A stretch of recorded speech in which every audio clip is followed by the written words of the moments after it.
Sa panahon ng mabilis na impormasyon at kaliwat ka ng balita, kailangan mo ng isang channel na mapagkakatiwalaan, diretso at para sa bayan. Ito ang Balitang Pambansa, ang iyong bagong tahanan ng mainit na issue, tunay na impormasyon at mga balitang hindi mo dapat palampasin. Mula sa mga trending na kaganapan sa social media hanggang sa mga seryosong isyong pambansa, bantay kami sa bawat sulok ng bansa para sa iyo. Hindi lang basta chismis, kundi validated news, mga impormasyon na may batayan at mga kwento ng tunay na buhay Pilipino.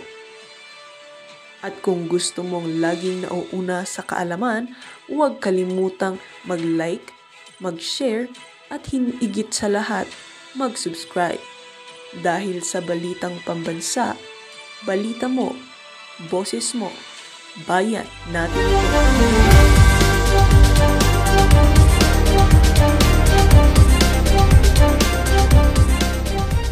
Ito, dito tayo mga kababayan.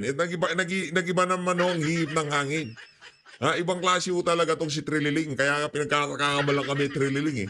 Nung siyang post, sinasabi mo, ang pinaka-strongest kandidato ng mga opposition, yan si Bam Aquino sa 2020. Dito naman sa pinaka-latest na post ng politiko, Bam Leni Bano Trillanes Hontiveros strongest bet versus Sara Duterte in 2028. Ito talaga si Sundalong kanino. Kung ano-ano na mga sinasabi sa social media. Trillanes, manahimik ka. Diba? Huwag na kayong kumontra. Si BP Sara magpipresidente sa 2028. At pag nagkataon, ako sinasabi ko dito, kung yung mga EJK, inimbistagan nila, yung flood control at yung pulburonic president na to kailangan imbestigahan sa 2028. Hindi yung problema dito, mga Duterte ang babait eh. Di ba, mamasapan, di pinaimbestigahan ni Tatay Digong. Ang sabi niya, Trabaho tayo, ayaan na natin yan. Pero this time, sa tingin natin, itong si Vice President Sara Duterte, hindi na uubra yung mga ganong klaseng litanya sa kanya. Eto, lipat naman tayo. Dito kay Baliko ang bibig. Itong si Baliko ang bibig, Ito, isa ito sa mga bataan ni Tambalussos na talagang napakatindi rin kung sumalansan. Panoorin natin pag-dismiss naman ng Senate Impeachment Court sa impeachment ni Vice President Sara Duterte, setback daw sa pagpapanagot sa mga tiwaling opisyal ng gobyerno. Sino nagsabi niyan? RH12 Milky Rigunan. Mana Milky. Israel at Lakay dagok sa layunin na mapanagot ang mga tiwaling opisyal ng gobyerno kung matutuloy ang plano ng Senate Impeachment Court na ibasura ang impeachment complaint laban kay Vice President Sara Duterte. Reaksyon to ni Deputy Majority Leader Percy Sandanya na Akbayan Party List sa espekulasyon na pagbobotohan na umano ng Senate Impeachment Court para maibasura ang Articles of Impeachment laban sa Vice Presidente. Ang kay Sandanya, kapag ito'y natuloy, sinayang nila ang pagkakataon na mabigyan si VP Sara ng paraan para may paliwanag at maibigay ang kanyang panig. Bukod dito, sinabi ni Sandanya, batay sa mga survey, majority ng mga Pinoy ay gusto nang matuloy ang impeachment trial at kung hindi po ito pagbibigyan ng Senate Impeachment Court, nang nikawan umano ang mamamayan ng karapatan na marinig ang katotohanan. Narito si House Deputy Majority Leader Percy Sandanya na Akbayan Party List. Sigurado ako na kapag kanilang i-dismiss ito sa Lunes, na hindi pa natatapos yung proseso sa Supreme Court, na hindi pa dinidinig yung motion for reconsideration, hindi matutuwa ang taong bayan. Kasi ang taong bayan nagsabi na, ituloy ang paglilitis, gusto nila marinig ang ebidensya, at kung pipigilan yan... Kayo lang naman ang gumugusto. Huwag nyo nga kami idamay dyan sa mga kababuyan nyo na yan. Wala namang ebidensya mangangalap pa lang doon sa mismong impeachment court Ipapasumpi na pa lang yung mga kung ano-anong mga bank accounts dokumento Wala kayong hawak na dokumento labang kay BP. Kung yung Mary Grace Piatos, hindi hindi ebidensya yun. Kayo talaga, oo. Ang gawin mo, Sindanya, mambuisit ka. Di ba? Pagka meron naasar sa'yo, sasapakin ka na, hiharap mo yung kabilang mukha mo, sakali tumuyo dyan pa. At tatapusin agad ng Senado, sigurado akong sasabihin ng taong bayan, pinatay ang katotohanan at katarungan. Anong ginagawa ng ating ombudsman, Sindanya? Wala na talaga ganon. ano lang ang makakapagbigay lamang ng hustisya, accountability, impeachment court, ganon. Anak ng tokwa, pati yung pagnanakaw ng mga kasama mo dyan sa House of Representatives, dapat pala maglitis court, impeachment court, ganon. Yung pagnanakaw sa flood control, impeachment court din. Kasi pagka hindi natin linitis sa impeachment court, mamamatay yung paghahanap sa katarungan. Anak ng tokwa, buti pa maghanap ka na mabubwisit mo, tapos pag nagalit sa'yo, hiharap mo yung kabilang mukha mo. Baka kung sakali pati ang utak mo tumino. Anak ng tokwa. Wala na tayong matatakbuhan dito sa bansa na to. Ano lang talaga? Courtesy of ang tawag dito. Di ba? Yan ang problema sa kanila. ano na lang lahat ng accountability hanapin natin sa courtesy impeachment court. Wala nang ombudsman, wala nang sandigang bayan, wala ganon. Accountability lang talaga dyan lang. Hanap ka na mabubwisit mo, tapos pagkasasapakin ka na, hayarap mo kabilang mukha mo. Baka sakali makulog yung utak mo na yan, tuminutino kaisipan mo. Kung naghahanap kayo ng accountability, nandiyan ang ombudsman. Nung pinasagot kayo ng ombudsman, ba't naman nagmamadali ang si Martires? Para namang pinapastrak. Nakakabwisit eh. Accountability baka mo, ombudsman. Nung sabi ng ombudsman, okay game, umpisahan na natin, imbestigahan na natin to, sabi ni Marcos. Ano sabi? Appointed ka kasi ni Digong. Masyado mong pinapastrak ang investigasyon. Hintayin muna natin ang impeachment court. Wala pa kasi kaming ebidensya. Yung makukuha naming ebidensya sa impeachment court, yun ang gagamitin namin sa ombudsman. Mga loko-loko. Basa na namin kayo. Kala nyo makakaisa kayo. Hindi kayo makakaisa. Ikaw dapat magpaisa. Magpaisa ka, pasapak mo yung kabila mo mukha para pati utak mo tuminutino. Lang yan. Maghanap ka na mabubwisit yung mga nagiinuman. Tipong, okay, kakagising. Buisitin mo. Baka sakali tuminuyang utak mo na yan. Ito tayo, kay Valeriano naman tayo. Inayos natin lahat. Mula kay Chua, punta tayo dito kay Sendanya. Ngayon naman kay Valeriano tayo. O, interview kay DJ Chacha dito kay Valeriano. Ito yung nag-privilege speech para mabuksan ang investigasyon dyan sa committee nitong dyan sa Quadcom, Tricom, basta yung Comcom nila, yung Committee on Bad Government. Diba? Nag-imbestiga dahil dyan sa privilege speech nitong si Valeriano. O, nagkaroon ng opening, pero utusan lang din yan ni Tambaluslos. Ang sinasabi nitong si Yorme Isko, di umano, merong skandalong inasasangkutan tong mama na to. Pakinggan natin ang interview nitong si DJ Chacha dito kay Valeriano. Last week, kasama po namin dito si Yorme, Mayor Isko Moreno, at klaruhin lang po namin yung ilang mga bagay na nasabi po niya. Sinasabi po niya, ito daw pong sunog-apog station sinimulang gawin. Pumping station. Sinimulan daw po yung gawin taong 2018. Bago pa po kayo manungkulan dahil nagsimula daw po kayo 2019. Pero ilang taon na hanggang ngayon hindi pa din daw po napapagana ito pong sunog-apog pumping station. Ano po ang tugon nyo doon po sa sinasabi na yun ni Yorme? Opo, at kahapon ko lang po pinawawad ng stop niyo yung link at napanood po. Lumalabas po rito, parang ako na nga ang may kasalanan sa salita niya eh. O sino pa ba? Sino pa ba sisisihin natin dyan? Ikaw ang congressman. Salamat niya. Pero ganito po yan. 2018, bago ako maupo during my session, isinimulan pong gawin niyang sunog-apog pumping station. Natapos po siya ng October 2020. 2020 po. Pero tinatan over po ng DPWH yan sa MMDA noong September 2022 lang. So ibig sabihin po from 2018 to 2022, wala namang nakakaalam na yan ay may sira, yan ay detected. Kasi September 2022 pa lang tinatan over ng DPWH sa MMDA. At pagka-turn over po nila sa MMDA, ni-refuse noong September 27, 2022. Binawalan po sa inyo yung letter ng MMDA.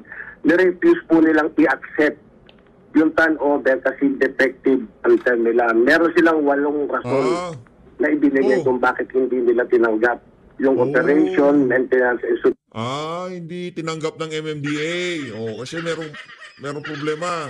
Okay, tuloy. supervision nung pumping station. So, September 2022 po. Totoo po yun, ako na yung congressman.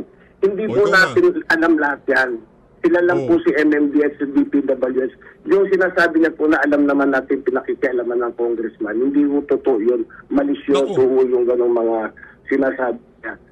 Noong September 22 po, kailan mo ba malalaman na detective yan? Hindi po ba June, July, August kapag bumabagyo? At yan din naman po ang nangyari ngayon. Kaya nalaman natin na hindi tumatakbo yan.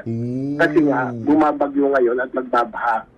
So, right there and then, lumalaman ko po, September 4, 2023, ako po'y gumawa ng sulat sa DPWS at nagtatanong na ako kung ano nangyari at bakit hindi tumatakbo itong pumping station na ito. Okay. Kuha ko na, Congressman Valeriano. Kaya palakpakan natin ito si Kong Valeriano. Sumulat siya sa DPWH. Ang nakasaalang-alang dito ay yung pagbaha ng kanyang distrito. Ang ginawa niya, sumulat siya sa DPWH. Pero pagdating kay BP Sara, privilege speech. Palakpakan nun natin ang walang ya.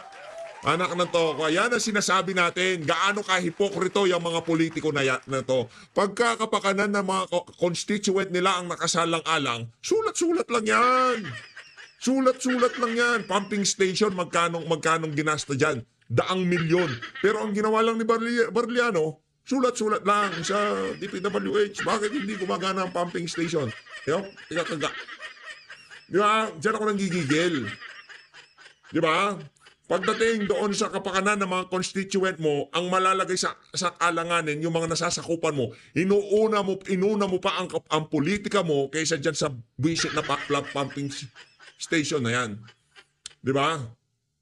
Inuna politika, dapat nag-privilege speech ka sa House of Representatives at ibinida mo yung pumping station mo at binanatan mo ang DPWH na kung saan sinabi mo, ang aking lugar, 2nd distrito ng lungsod ng Maynila.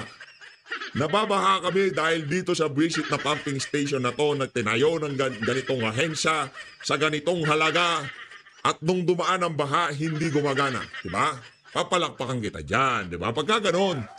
Kaso imbis na yon ang inuna nitong walang kwentang Valeriano na to, ang inuna niya yung pagbira kay BP Sara. Ganyan siya katindi. Ganyan ang utak ng mga congressman. Tapos tatanungin niyo kung sino magnanakaw sa pamahalaan. Isa lang tahanan nila diyan sa House of Representatives. Nagtitipon-tipon diyan yung mga kawatan sa ating bansa. Anak ng tokwa, hindi ko sinasabing kasama dyan si Valeriano. Pero ang sinasabi lang natin dito, Valeriano, bakit hindi mo inuna ang distrito mo? Bakit mas inuna mong mag-privilege speech sa confidential fund ni BP Sara o kung ano pa man yan, di ba? Ganon. Mas importante si BP Sara kumpara doon sa mga nasasakupan mo na napeperwisyo ng baha dahil dyan sa hindi mo pagtayo na yan. Para sa mga 2nd District ng Maynila, ayun, ang congressman nyo, imbis na mag-privilege speech siya sa hindi gumaganang pumping station, inuna niya yung naratibo ng kanyang amo na si Tamba. Ako po ay chairman ng Metro Manila Development Committee sa Kongreso. Series of hearing ang ginawa ko po dyan at tinatanong ko lagi at lagi kong tinanong Go! Let's go! Manahimik ka, Valeriano. Wag mo kaming dito. Grabe naman yan. PH update. Inumpisa mo kay Chua, kay Sedanya, ngayon kay Valeriano. Dito kay nakigaring ka na naman. Kasi siya na sila yun Ano gagawin ko? Ayaw naman natin gumawa ng kung ano-anong caption dito na hindi totoo. Tapos, iba yung mapapanood nyo sa sinasabi. Iba yung nakalagay sa caption sa mapapanood nyo. Hindi naman tayo ganun. Hindi naman tayo naging clickbait ng malala, di ba? Yung iba kasi dyan merong caption. Ang lala ng caption pag napanood mo, anak ng tokwa. Huwag ko ba? Ganyan. Kaya pati kaming matitinong political vlogger, nadadamay din sa kababuyan ng mga yan. Kita naman, mga walang prinsipyo at paninindigan. Ano lang, nasa utak lang ng mga yan, puro chaching-chaching lang, di ba? Uy natin, Gabe. Okay, so just to clarify, because I introduced you earlier as Deputy Majority Leader, you're now Deputy Speaker. Yeah. Of Okay, course, so- thanks to Teka, hindi ko pinatutungkulan dito yung mga kasama nating mga vlogger. Yung mga kilala natin dyan, ano yan, legit yan. Yung mga nasa third floor, mga banateros, hindi yan maglalagay ng caption na wala sa kanilang video. Mga matitino yung mga yan para si PH update. Alam nyo naman yan, di ba? Hindi na natin kailangan mga Italianista at Tenseimadan. Yan, baka nag-training siya sa mga Italianista. Ayun, ganyan mga... Nakakatawa. Ewan ko ba? Troy. my colleagues in the 20th Congress and of course the leadership in Partido Lakas that I belong to. And as Deputy Speaker, do you have any priorities for the 20th Congress? Well, I will be there to assist the Speaker in all the tasks that will be assigned to me and of course presiding and making sure that we abide with the timelines. Kasi minsan ang hirap na people are expecting, but then Congress fails to pass it. So that's something that we intend not to do. Like the smooth deliberation, but open deliberation in Congress is something that we are really looking forward to. Yung mga politiko na kagaya nitong si Janet Garing. Kasi nung panahon ni Tatay Digong, uy, Duterte. Uling, dahil mayayari siya dun sa, nembak siya, di ba? Duterte. Pagpasok ni Marcos. Yung traditional politician, yung trapo galawan, yan ang kanilang ika nga gustong tahakin na landas dito sa space ng politika ngayong mga panahon na to. Pero sinasabi ko dito mga kababayan, wala nang problema dyan sa ano na yan. Diyan sa strat na yan. Pero basta na ng mga kababayan natin eh. Ika nga alam na nila eh. Pagka ikaw ganyan kakatrapo, kitang-kita na sambay ng Pilipino yan. At para dito kay Janet Garin, may kalalagyan ka sigurado. Siguro kaya nga tumatakbo kayo sa distrito, ayaw nyo mag-national kasi alam nyo di kayo mananalo. Pero para sa mga nasasakupan nitong si Janet Garin, Joel Chua, at nitong si Valeriano, nako, good luck na lang. Gusto nyo tumanggap ng pera, tumanggap kayo. Pero huwag nyo kong iboto. Kasi nakita nyo nakarakas ng mga yan. Ngayon, kung iboboto nyo talaga, talagang mga isa't kalahati na lang talaga kayo. But of course, on top of that, I would focus on health, social services, MSMEs, education, at murang pagkain. Ang tagal na ho niyan. Ang tagal na ho nilang pinupokus yan. Murang pagkain, small, medium enterprises, livelihood. Ang tagal na nila. Baka dumidedi pa ako pinupromote na nila yan eh. Sana pupunta yung pondo para sa mga programa na yan. Health, SMSC, kung ano-anong... Sana pupunta? Yun ang tanong. Kasi magle-legislate kayo. Gagawa kayo ng batas. Hindi naman kayo pwedeng gumawa ng isang programa ng walang pondo. May pondo. Saan napunta yung pondo? Yun. Strat. Yun ang tawag na nakaw strat. Okay, yun, mga priorities lahat yan for social welfare. Yes. And Congresswoman Janet, why is it that historically may mga Congress tayo na maraming speakers? In the 18th Congress, umabot sa 14 deputy speakers. And then 20th Congress, right now, 10 elected deputy speakers. But there was even a bang time that it nagdedetermine? became 33. 33? Yeah.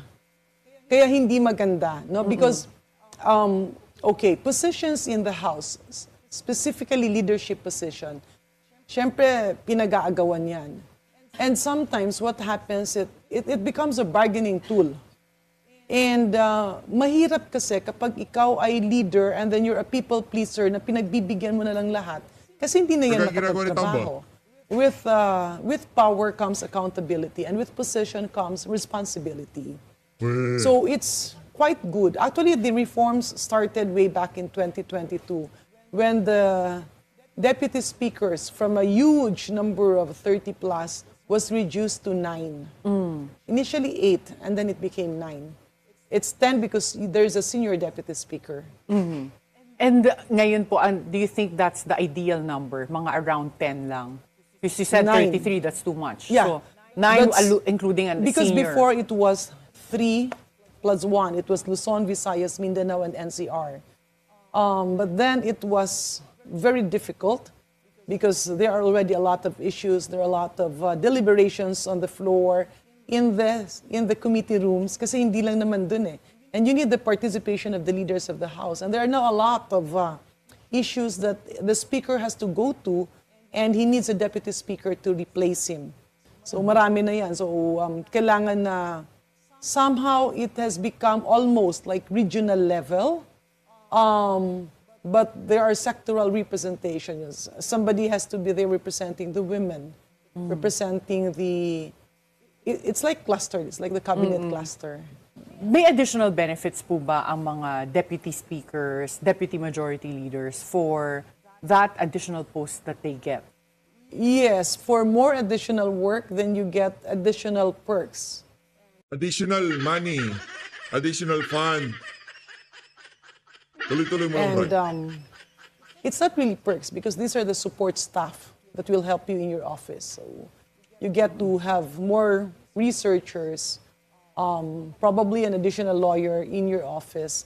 And on top of that, since you have membership you're technically a member of all committees, then your voting power in all committees goes with your position.